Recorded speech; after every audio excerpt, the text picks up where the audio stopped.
I'm Kevin Power, and this is SaskScapes, the podcast featuring stories of arts, culture, and heritage in Saskatchewan.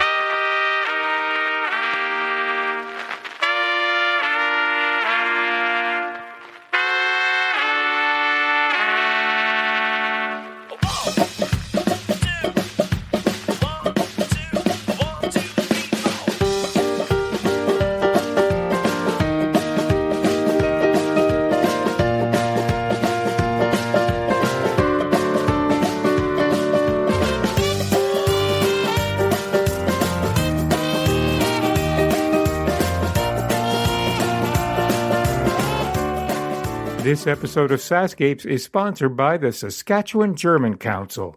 The SGC is a provincial non-profit umbrella organization to nearly 40 member groups, representing all people of German-speaking backgrounds. By engaging people of all ages to become active and involved partners in a vibrant multicultural community, the SGC is committed to the preservation and promotion of the German language, traditions, and culture for all people of Saskatchewan. You'll find the link to their website in the show notes. This is the second in a series of special SaskScapes podcast presents entitled German Culture Alive, all sponsored by the SGC.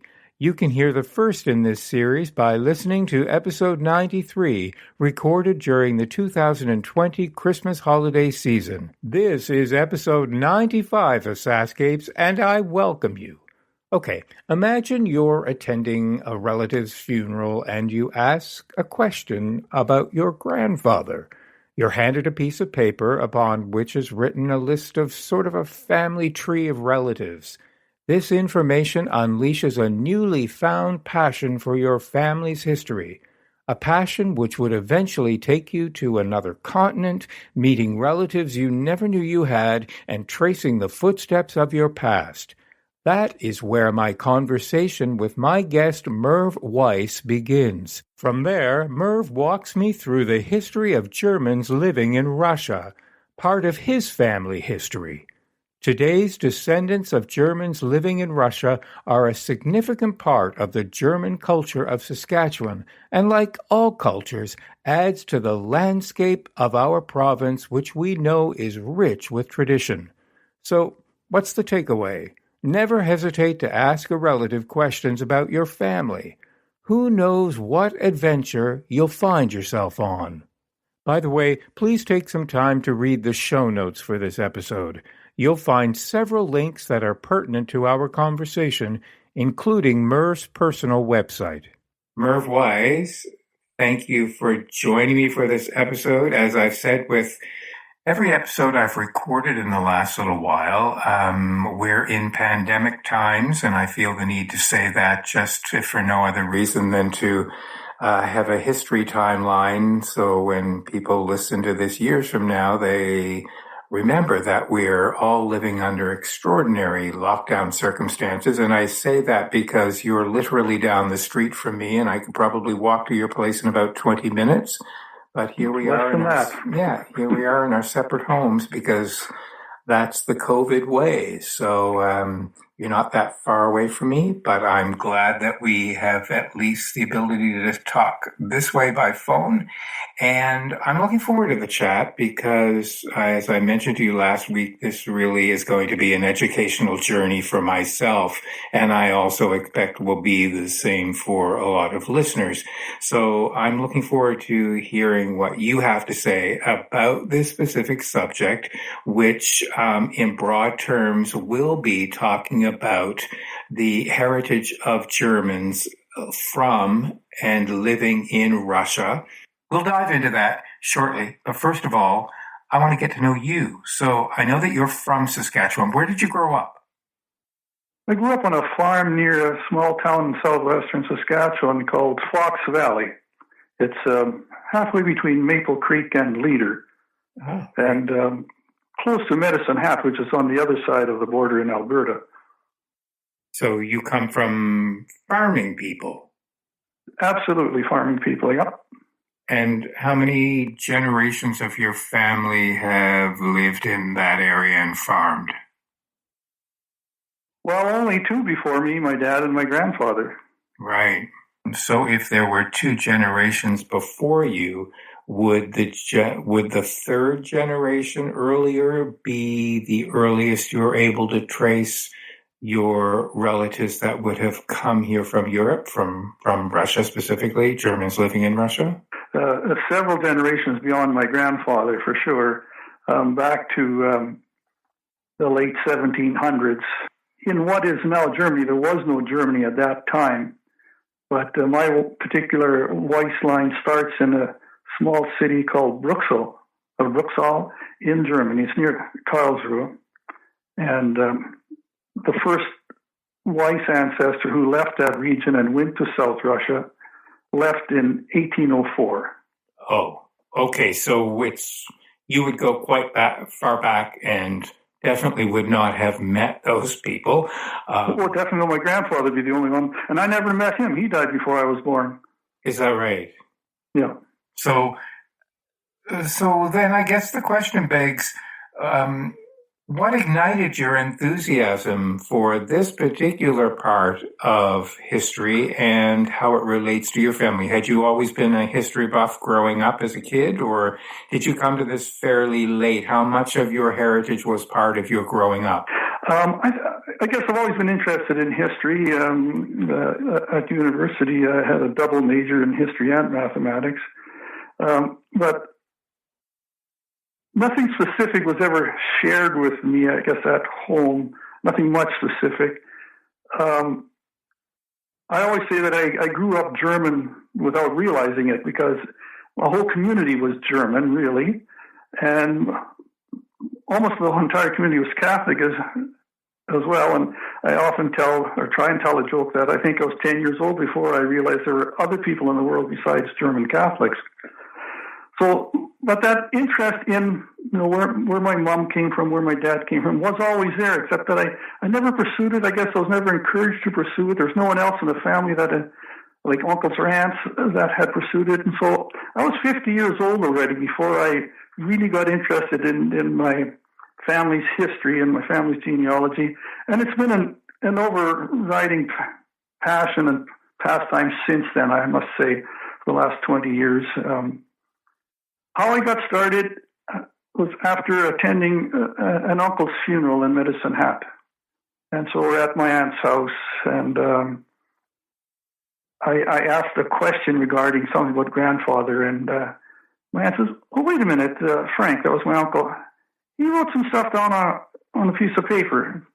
So she gets up and goes somewhere else in the house, a closet or bedroom. She comes back with this piece of paper, and right on there, it's written by my uncle. It had the name of my grandfather, where he was born, the names of his parents, the names of his siblings, and also then the name of my grandfather's wife, my grandfather or my grandmother, her parents, the names of her siblings.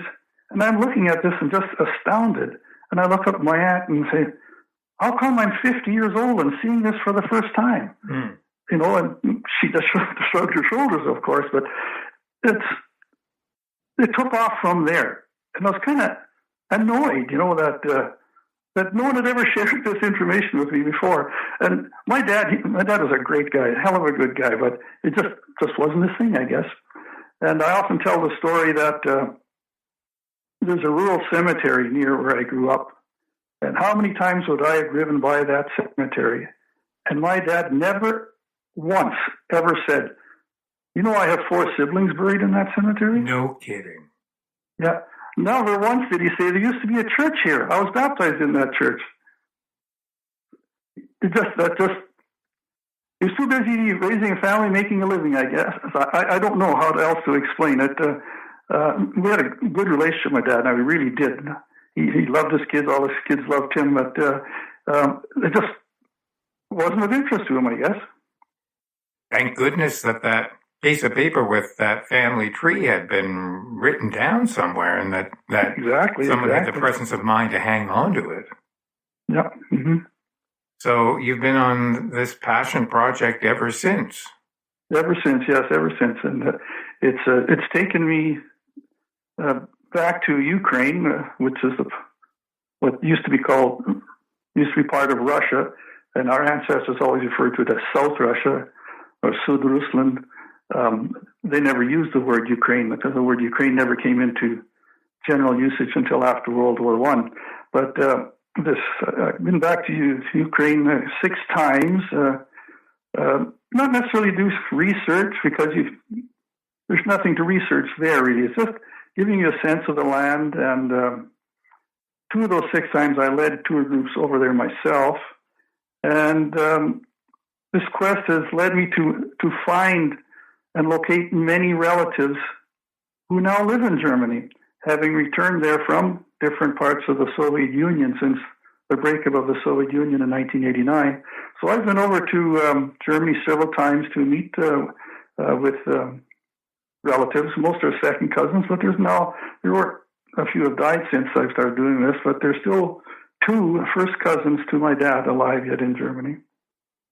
Wow, what was it like when you first met up with them?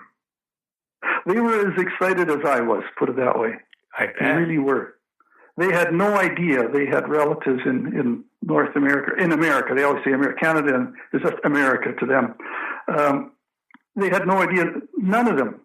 Only one first cousin who has since passed away, first cousin of my dad, knew that there was a branch in America. But none of the other cousins I knew had any inkling of the story of my grandfather and that he left. They didn't even know he was part of the Weiss family. They were also amazed that I knew more than they in terms of names and dates, but they were well aware that the Germans had lived in this part of Russia, since the early 1800s. Yeah. Okay, well, that's a good segue.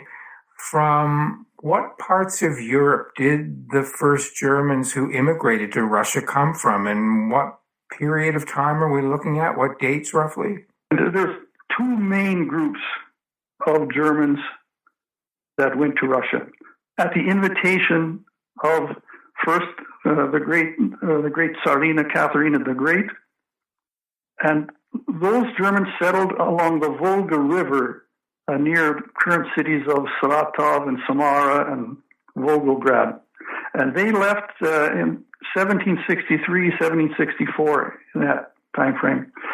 They settled in what is still part today called Russia. And I have not researched that group, those Volga Germans. And there's lots of people that have. There's an entire genealogical association devoted to researching the Volga Germans. The other group that I have researched are generally referred to as the Black Sea Germans because they settled along the north shore of the Black Sea in what is now today called Ukraine. And they were invited there under similar circumstances by Catherina the Great's grandson, Tsar Alexander I. And these people were attracted there with various incentives, much like the Canadian government attracted European settlers, 100 years later. In addition, the Germans, besides being promised exemption from military service, they were given their own systems of local justice, like non-criminal cases, for example, theft and stuff like that could all be handled locally. They were in control of their own system of education. They were guaranteed the right to speak the German language and conduct business, everyday life in German. So those kind of, besides the free land and free money free loans to get started with building materials and so on, and purchase building materials. So there's a range of incentives to attract not just Germans, but anybody in Europe if they had agricultural background. That's what the Tsar was looking for, is agriculturalists, which included farmers and then also agricultural tradesmen. And so that's the specific segment of Germans in Russia that I'm most familiar with, the Black Sea Germans. And they, as I mentioned earlier, began leaving 1804, 1805, and continued on to about 1820. And altogether, about 100,000 of these Germans migrated south and east into different colonies that have been set up by the Tsarist government along the north shores of the Black Sea. Was that terrain, that climate, that the quality of the earth, was that conducive to good agriculture? Did they know that in advance where they were coming, or did they struggle for the first little while thinking, we're not sure whether we will be able to grow anything on this kind of land? You're right. The first few years very, very tough, and they had no idea the quality of the land they were going to, and even the Russians didn't. I mean, it was just, they use the word steppe land. It was just wide open grasslands. Right. Wide open grasslands, and there were nomadic tribes that very sparsely populated moved through there, grazing the land. The biggest trouble those earliest farmers, if you want to call them that, had was breaking the sod, because the sod was so tough. It had been rooted over thousands of years with that grass. And to start with, they only had, if you can believe that, plows made with wooden shears. Wow. Steel shears didn't come, or shares, I guess, plow shares didn't come along until later. But the first colonists, as they were called, tried to break that land up with wooden plowshares. And it was very, very tough from what I've read. Climate is not that dissimilar to what they left behind in Western Europe. Perhaps a bit milder, a bit less snow. A lot of the regions didn't get as much rain as Western Europe, so they had to learn to cope with that. And the further south you go, particularly into Crimea, where my mom's family comes from, there it is even drier and warmer. So besides plowing the land, they also had years of drought to worry about, which were uncommon in Western Europe. Wow, those must have been very difficult and lean years to start off with. I wonder if they thought to themselves, what in the world have we gotten ourselves into? No doubt, yeah, no doubt. So but the chance to be free of the control of landowners. In Western Europe, they were never landowners. They were just a step ahead of serfs.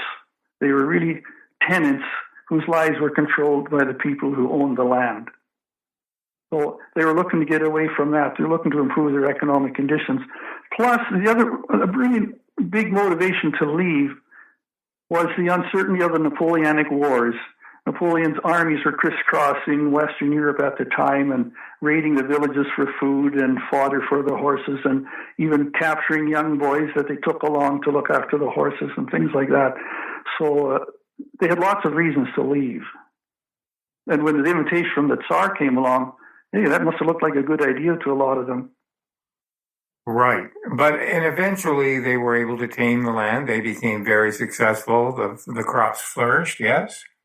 Yes. The first years were tough. As I've mentioned, we read stories about the plagues with locusts or grasshoppers, as well as the drought. The other thing that really plagued the new settlers the first few years was disease. Many children and adults died, especially children, due to disease in those early years. So I'm wondering, how was this received by these great political figures that had invited them? Had they had expectations, and did they feel like these Germans were missing the mark, as it were, or were they fairly tolerant and willing to have them struggle and weather through all of those conditions in hopes that they would become successful? Because I'm assuming that their economic boom for themselves meant an economic boom for the country as a whole. Yeah.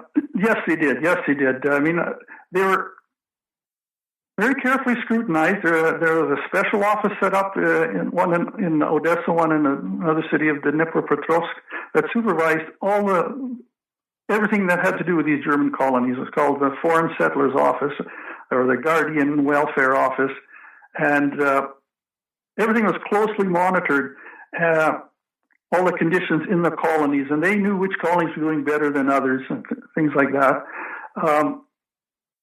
And I would say they were catered to a certain degree at the beginning, encouraged, and the German colonies, after about 1850, became very successful along the shores of the North Sea, Black Sea.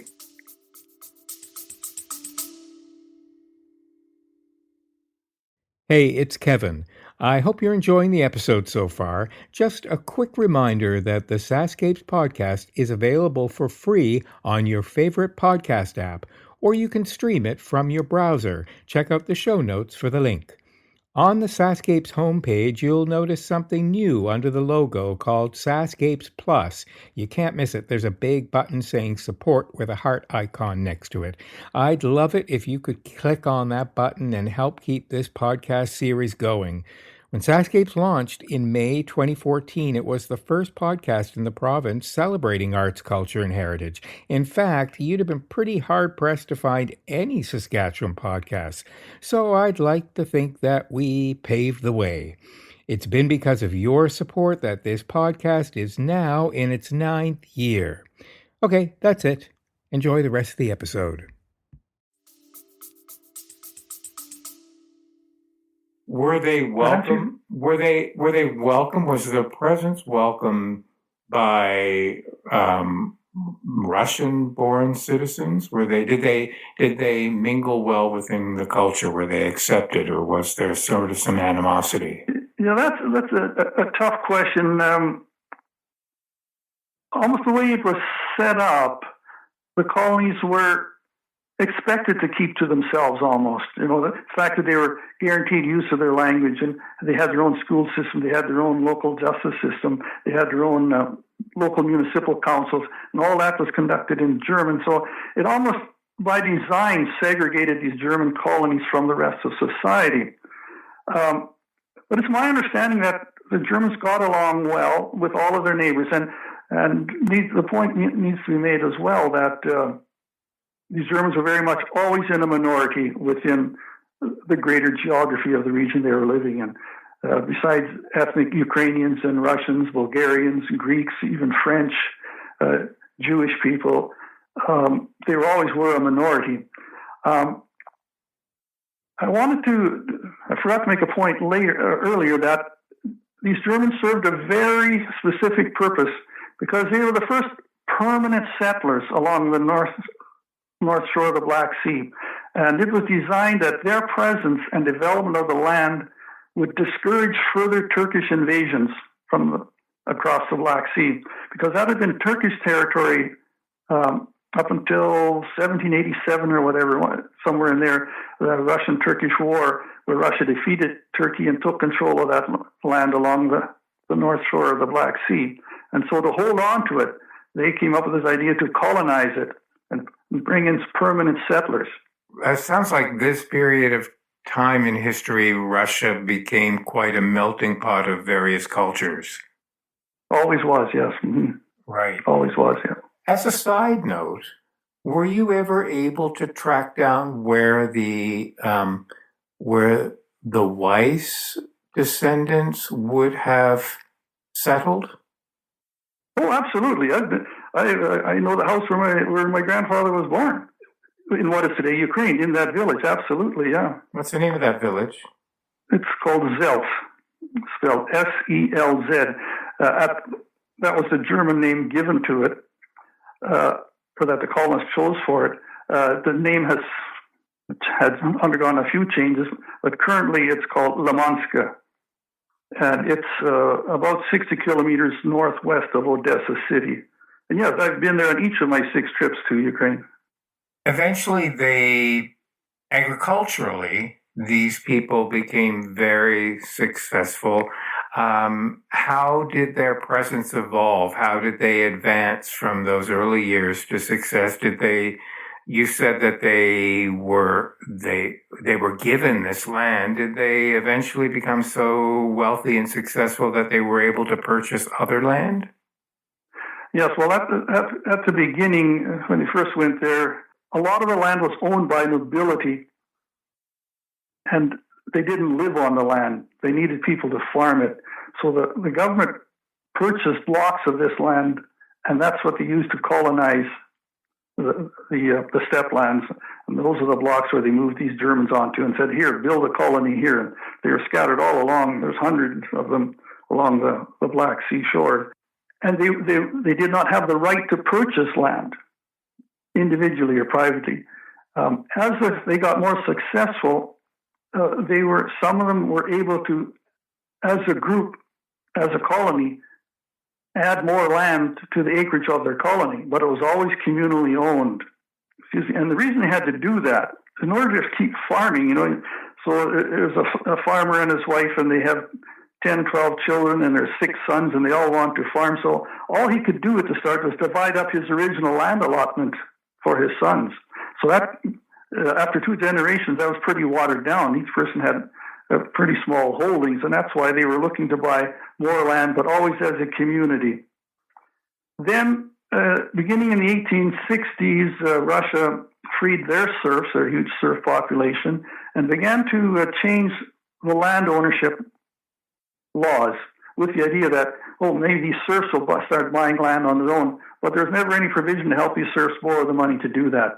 But anyway, when those land reforms opened up private ownership, that's when the German economic success really took off in the 1860s, where individual German colonists or farmers could buy their own land.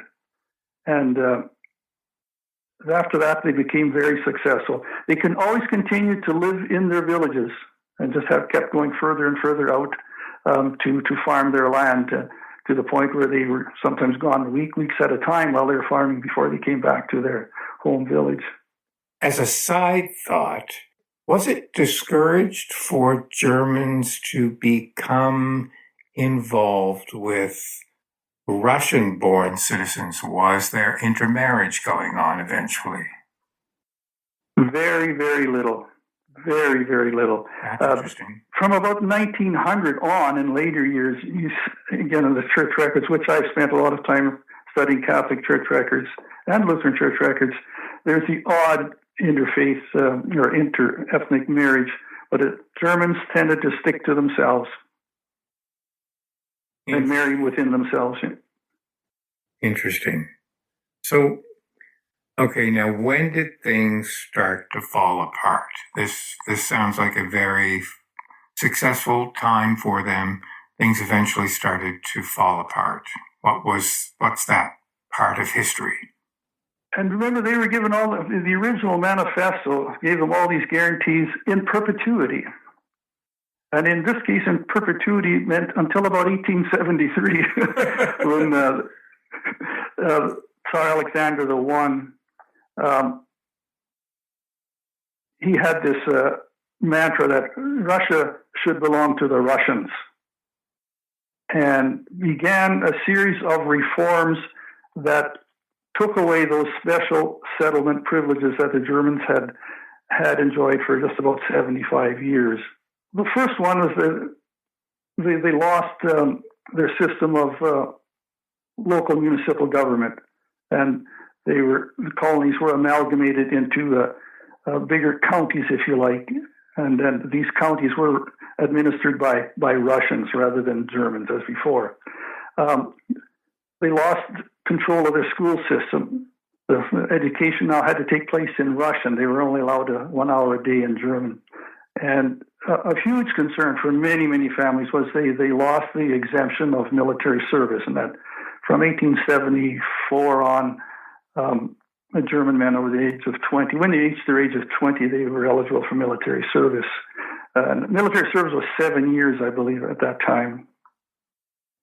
That's when things started to fall apart, when going back again to the release of the serfs and their struggles to try and find their place then in Russian society, and their failure to obtain land and means for an economic livelihood, and they saw all these wealthy Germans.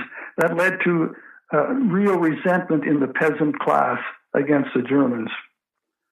Coupled with all of that, the Tsars became very nervous of the growing power of Germany, the new Germany that was just created in 1871 by Bismarck. And I'm not exactly sure why Russia, such a large, powerful nation, was so immediately nervous about the growing power of this new Germany in Western Europe. But there was and so because the Tsar deemed Germany to be an enemy, it goes by connection that the Germans within the Russian Empire were suddenly suspect then of being loyal Russian citizens, which is nothing, from what I've read, nothing further from the truth. The German colonists regard themselves as faithful and loyal Russian citizens and recognize the Tsar as their ruler.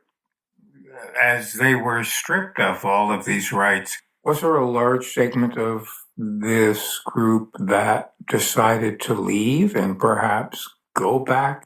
Well, more stayed than left. That's true. Very few looked to go back to Germany. Some did, but very few.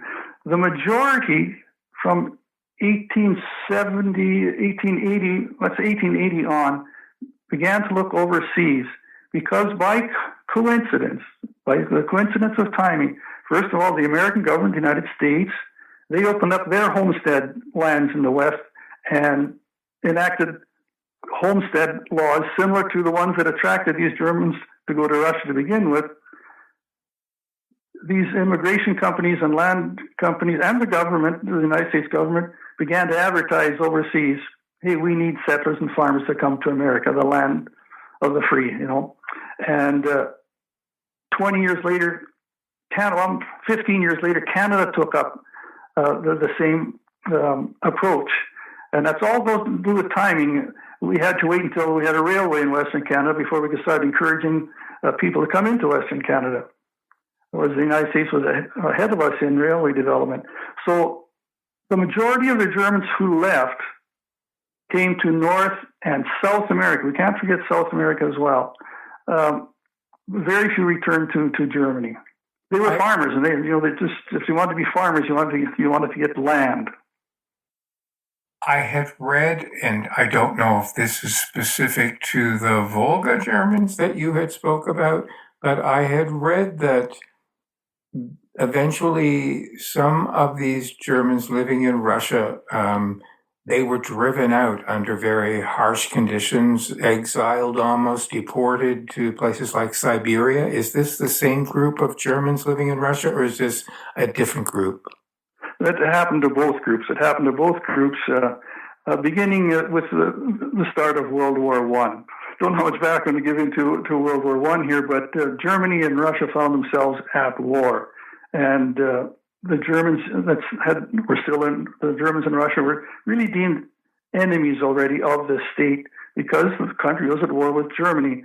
And one of the first laws enacted and when Russia entered the war in 1914 was to move all Germans that lived within 150 kilometers of the border away from the border. They didn't trust any Germans living that close to the border. And that's affected primarily the Russian province of Volhynia.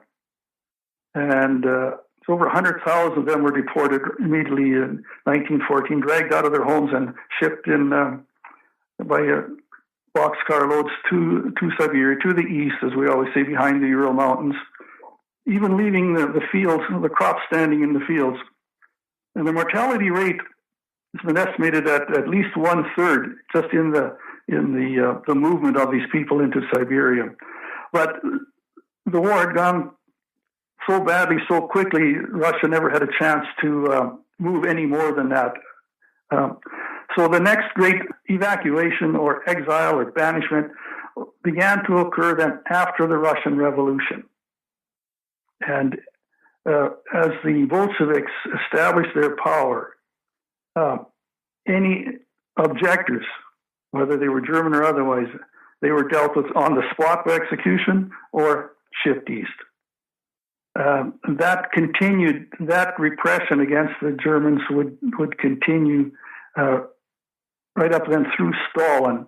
And when Stalin initiated his 5-year agricultural plans, he forced all farmers, whether they're Germans or Ukrainians or otherwise, to join collectives, to turn over all of their property, their animals and agricultural equipment and their land to the collective, and it would be farmed collectively under the Soviet system.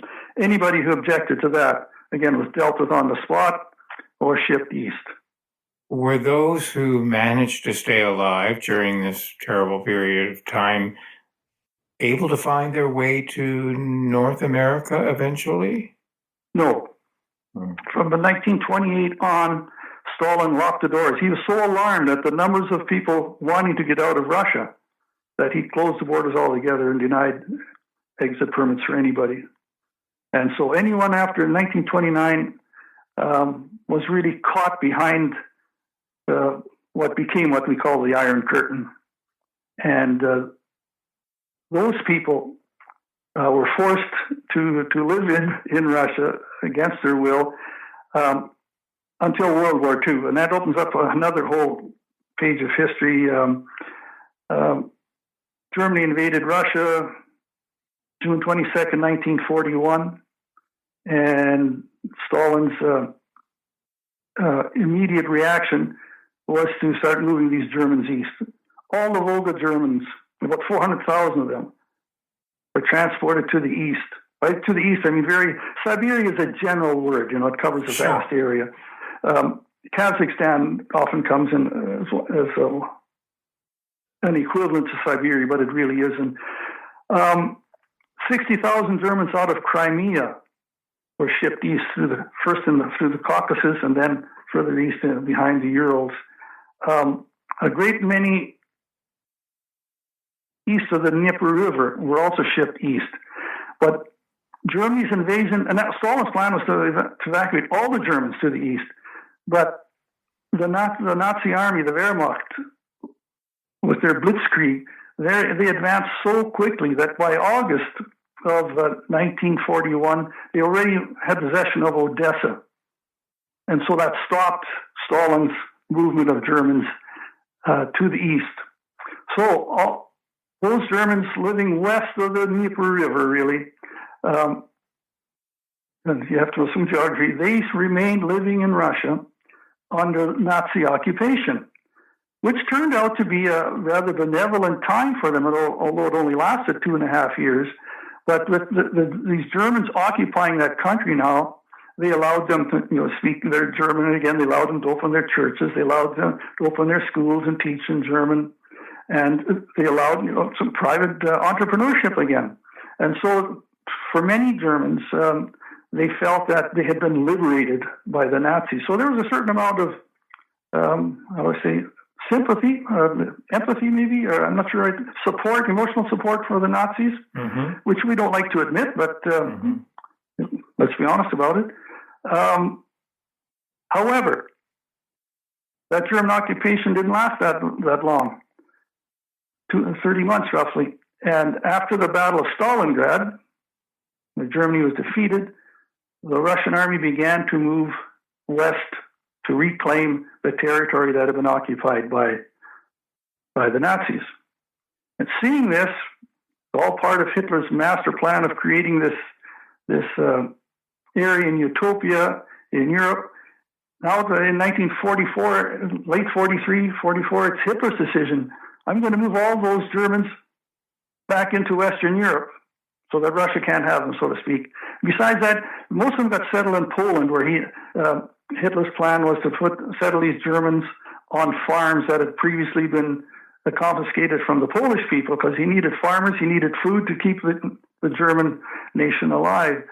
So beginning in late 43 and through the spring of 44, the remaining Germans, basically, the remaining Germans in South Russia, were forcibly moved by horse and wagon and on foot up into Poland and eastern Germany, where they were first held in refugee camps, where they were all registered, and this is all well documented for any researcher.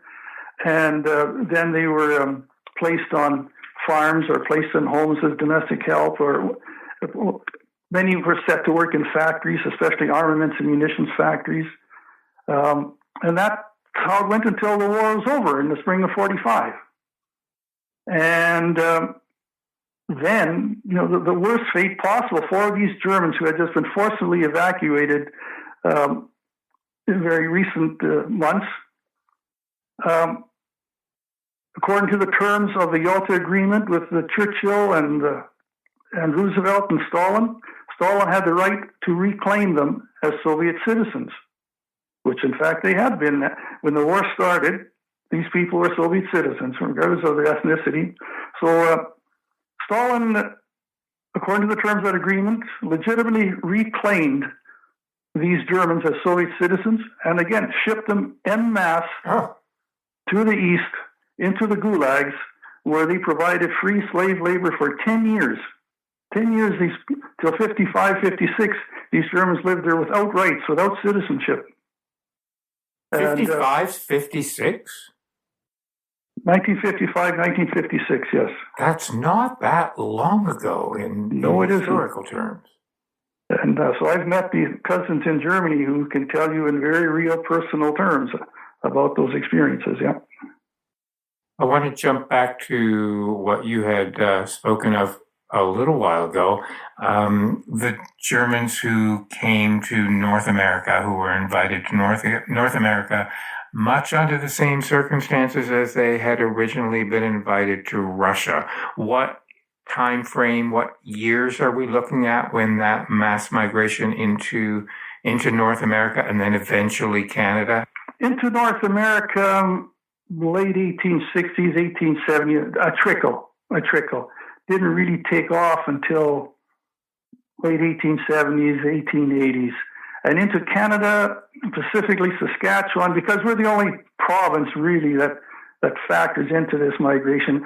There was a few in Manitoba, they were Mennonites, and a few in Alberta, but not to the same numbers as in Saskatchewan.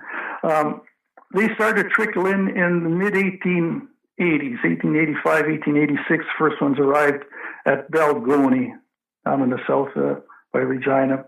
And that gradually picked up steam until 1895, and it really took off then because the government was really encouraging it and advertising in Europe for homesteaders. I want to say 1913 was a peak year, the maximum number, the highest number of Germans from Russia that came to Saskatchewan in that year. And that happens to include my wife's grandparents. And I would expect the land and the climate was a bit more hospitable to them getting their agriculture off the ground than it had been when they first came to Russia? Well, certainly it was just as challenging. But they had quite an improvement in technology, for example, in methods of plowing. Plus, as I understand, the sod here wasn't nearly as difficult to break up as the sod along the north shores of the Black Sea, what we call the steppe land. The sod in Saskatchewan was easier to break up. But the climate was a bit drier. The soil was a bit lighter as a rule. It wasn't as fertile as the steppe lands of South Russia, where the black earth had been documented as being several feet deep in places. Notwithstanding the fertility of the Regina Plains, which is famous for its agricultural productivity, the climate was typically a little drier here and definitely shorter. Definitely a shorter growing season and colder winters would have been the biggest obstacles that the settlers had to face here in Saskatchewan. I would say those cold winters. I know my wife's grandparents, they emigrated with two young daughters, so both of which died that first winter here in their sod house. These are hardy people. Well, they had to be survival of the fittest, so to speak. Other than Balgonie, what are some of the key parts of the province where these Germans from Russia settled? Oh boy, big cluster around Estevan. And that reminds me of another point I want to make up later on. I'm just going to make a note here on paper so I remember.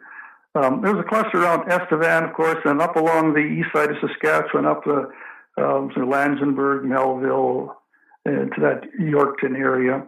The Balgonie, Vibank, and Condal, that whole area to the south from Balgonie, that developed first.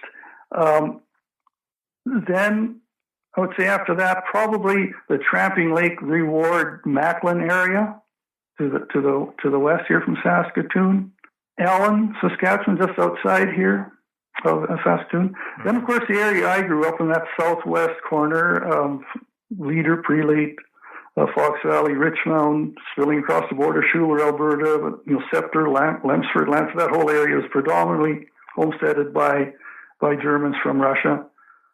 Some people are going to be screaming at me for missing out on areas. Well, you couldn't possibly cover all of them. What was the note that you had made about Estevan? Oh, when you talked about the hard times of the first people that came, one thing that was different as opposed to those first Germans that went to Russia was among the early homesteaders in Saskatchewan were tens of thousands of American German Russians, if you know what I mean. These were Germans that had left Russia and first settled in Minnesota and North Dakota and South Dakota. And as they ran out of land, as their sons and grandsons wanted to farm, they needed more land too. They began spilling over into the border as Canada opened up the Western Plains. And these Americans brought along with them several things. They brought along machinery already. They brought along livestock. They brought along money. They brought along the English language and the knowledge of how things worked in the New World. So all of that helped the Germans too that came directly from Russia. They were aided by their countrymen who had been here one or two generations already in North America. Understand my point? Yeah. No, you actually answered the question that I was going to ask you. So that's interesting.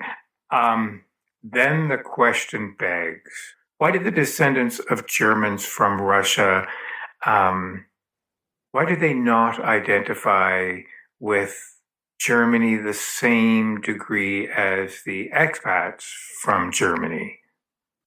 Yeah, good question. I think part of it. Let's go back to 1804 when my ancestor Franz Weiss left his town where he grew up and where he was born, and he left for Russia. There was no Germany at the time. There was no such thing as Germany geographically or geopolitically. He left a state called Baden-Württemberg. So all these Germans that went to South Russia, they never had any emotional bond to a country called Germany, because Germany wasn't created until 1871. Right. And I think that might have been part of it. You know, that they always consider. I want to stress that always considered themselves Germans. Ethnically, they were Germans. But here in North America, they tended to associate more with Russia. That's where they lived and grew up, and where they heard stories from their ancestors, from their grandfathers. Well, they were Russian stories. They weren't German stories. Follow me on that? I do. And so... Yeah. But more specifically, the Germans over the course of 200 years in South Russia developed different ways, different customs, different foods. Even I heard an amusing story once about after the invention of the bicycle. So all these Germans are living down in Russia, and they learn about this bicycle. They developed a different word for bicycle. They didn't know that the Germans called it a Fahrrad, because there was that separation or that geographical situation, and they ended up actually developing their own words for certain things as things developed, like railways and trains, and just to name a couple of examples. So there's that physical separation of these people from a Germany itself that didn't lend itself to identifying with Germany as a homeland. And so they didn't come to North America with any fondness or attachment to Germany.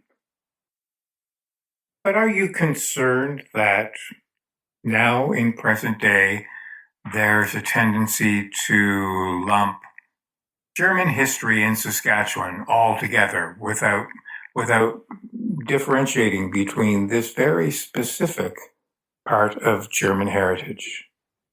Well, I guess I'd like to ask who is lumping them together. Certainly descendants of Germans from Russia in Saskatchewan, especially of my generation, we know that our Germanness comes through Russia rather than through Germany. I suppose the general population, though, you're right. If I said I'm ethnic German, I have a German background, I would get lumped in with with Germans from Germany. But the majority of people of German descent in this province have the same ancestry I do. To give you an example, go back to 1910, during the Homestead era. The 1916 census, in the 1916 Western Canada census, 110,000 people identified themselves as ethnic German, but only 15,000 of them were born in Germany. So about 12% is the number that I've read of ethnic Germans in Saskatchewan in the early years actually migrated directly from Germany. The rest came from various parts of Eastern Europe, and the majority of those from the Volga and Black Sea areas. And I don't think it's necessarily a bad thing that we are lumped together. Not at all. We're all German people, and I know certainly SGC, the Saskatchewan German Council, we're more focused on what unites us than what makes us different. Yes, I was going to ask you. So you are on the board of yes. So is that really what that organization has meant to you? How long have you been involved with them? And you really summed it up nicely as to the mission statement of the organization. I haven't been involved that long, really. I guess I've been on the board my fourth year, yes, and my second year as president of the board of directors. I was involved indirectly for many years from about 2005 on, in that I attended the German language school for adults. And through the German language school, I became slowly aware of SGC, Saskatchewan German Council, because my teacher was a director and also then a president of SGC. And that's how I became more aware of SGC and became involved.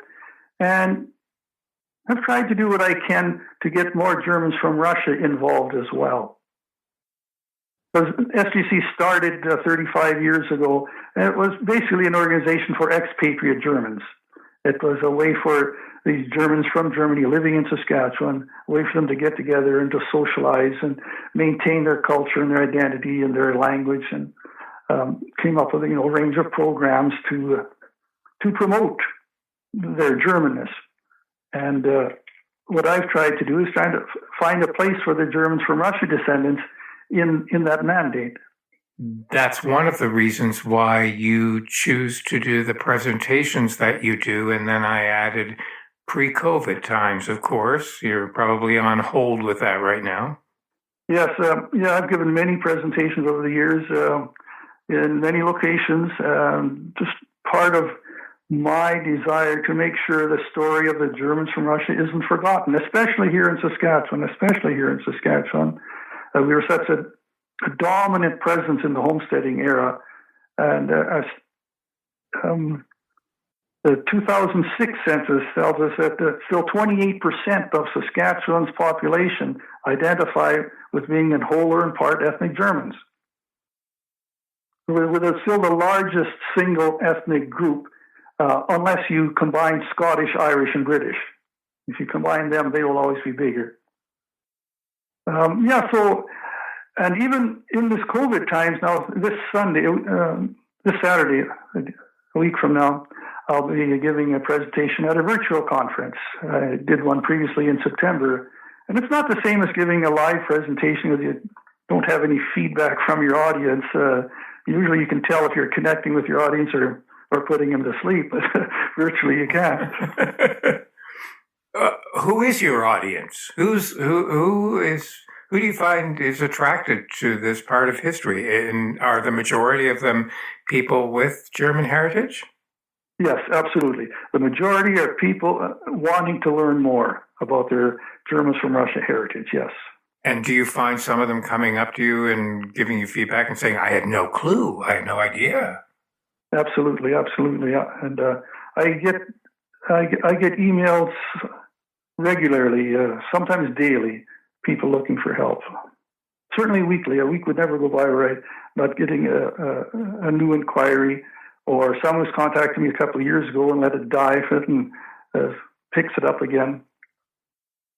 I belong to several different organizations that that gets my name out there, whether I want it out there or not for that purpose. But I don't mind. I really like helping other people rediscover their German-Russian roots.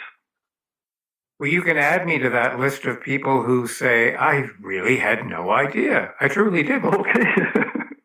And now I do. Are you worried that the younger generation, I always ask this, and it seems so cliche to ask, but are you worried that the younger generation of of people with German heritage are caring less about these kinds of details? Or I guess that's up to the family to keep it alive. It really varies from family to family. No, I'm not worried about it. I'm not concerned about it. Life evolves. You don't have control over most things in life. For those families that have control of that they make sure that, and I can name some families where it's very important that they maintain the traditions that they learned from their parents and grandparents, and other families it's less so. It's just a fact of life. I'm not worried about it. I'm doing what I can to spread the word. But again, the people attending these presentations are typically 50 plus age group. You wouldn't find many 30-year-olds in the audience. And is that bad? Is that wrong? No, I can't comment on that. That's just the way it is. If they have their moment of enlightenment when they're 50, the way I did, great. I mean, all the material's out there. You just have to go looking for it. Or wind up at a family funeral where somebody pulls out a piece of paper and says, surprise. Exactly, yeah. Of course, so much more has been done over this last 25 years with the internet. There's so many virtual groups everywhere to help people. So much information online that the communication is so quick. I'm always marvel at the research that genealogists did in the 70s, where they had to snail mail a letter to somebody miles away and include a self-addressed stamped envelope, hoping to get a reply, and that might come a month later. Whereas now, same day answers. I appreciate the time you've taken with me. It's really been an eye-opener. I'm so happy to feel like I'm more informed. I think we can never be too informed about various cultures and their stories. So it's been a gift to me. Thank you. Well, the German culture in general, not just the Germans from Russia, I feel have played a great role in the development of Saskatchewan.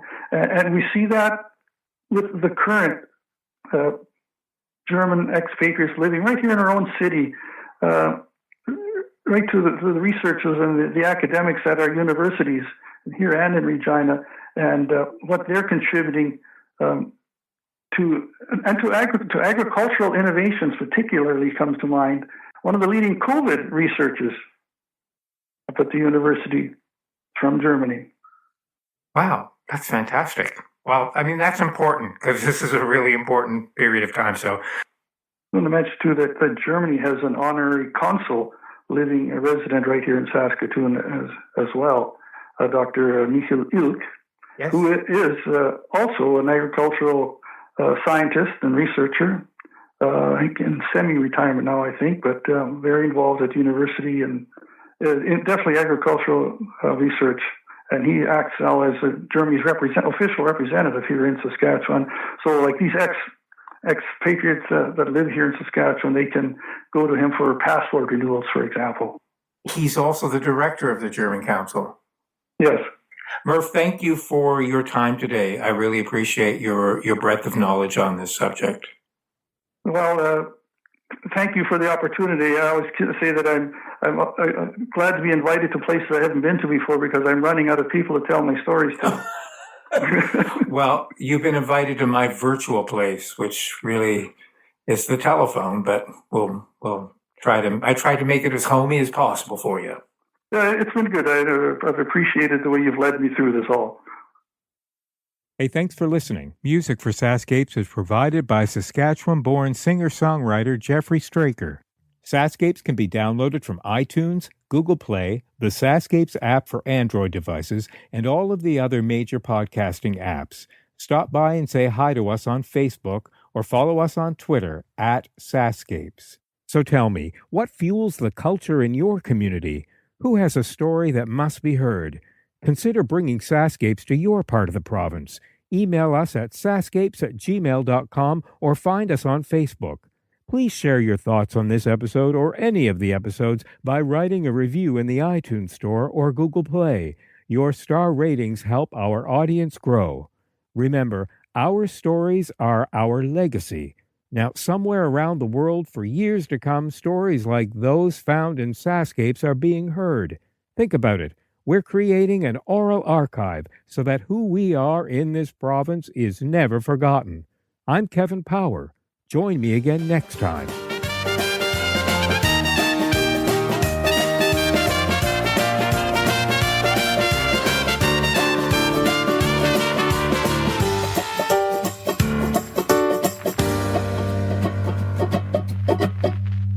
The SaskScapes podcast is part of the Saskatchewan Podcast Network. The Saskatchewan Podcast Network is supported in part by Connexus. So, the next time you're stuck in traffic for a while, here's some things to think about instead of why is the car in front of you going so slow, or if the car behind you is trying to hitch a ride on your bumper. What if your bank was committed to working with you to achieve your goals? And what if they cared enough to get to know you? And what if they weren't successful until you were? And what if your financial well-being drove everything they did? So come see why things are different at Connexus. Stop by any branch to learn more about how Connexus cares. Direct West is a proud sponsor of the Saskatchewan Podcast Network. So is marketing getting in the way of running your business? Things like updating your Google listing, thinking of a headline for a billboard, or making sure your website is in good shape. That's where Direct West comes in. You can get local expert marketing help for your business at directwest.com.